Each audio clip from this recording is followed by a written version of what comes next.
The Kathmandu Tribhuwan International Airport remained closed for a second day on March 5, after a Turkish Airlines jet skidded off the wet surface of the runway on the early hours of March 4, while officials said they aimed to reopen the airport on March 6.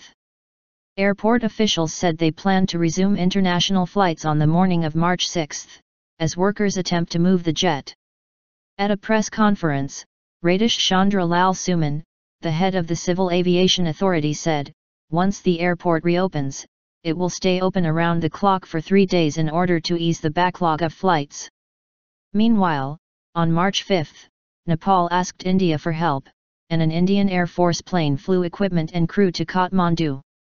The Indian Air Force plane carrying equipment to clear the runway has landed in Kathmandu, said Suman. A Turkish Airlines plane carrying 224 passengers had to be evacuated after it missed the runway on landing at Kathmandu Airport on March 4 and skidded onto nearby grassland. All passengers and the crew were rescued and transferred to the terminal building. One passenger was slightly injured and transferred to the hospital for treatment, Turkish Airlines had said in a statement.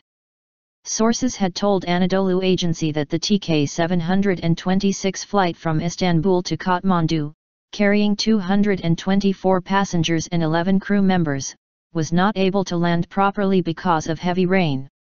Following the incident, all flights to and from foreign destinations were cancelled, leaving thousands of passengers stranded. About 12,000 passengers have been affected so far due to closure, the AFP news agency reported. The nearest international airports are in neighboring India, and traveling there by road takes days. Both Nepalese and Turkish officials said they would launch an investigation into the accident, which damaged the aircraft's landing gear and front engines and dislodged its tires. The Himalayan nation is home to some of the world's most remote and tricky runways, flanked by snow-capped peaks and terrain that poses a challenge even for accomplished pilots. A string of crashes as well as the European Union's decision to blacklist all Nepalese airlines prompted government officials last year to announce plans to install new radar and weather monitoring systems which would provide real-time updates. In the most recent accident last February, a Nepal Airlines plane slammed into a hillside in the country's western region during heavy rain, killing all 18 people on board.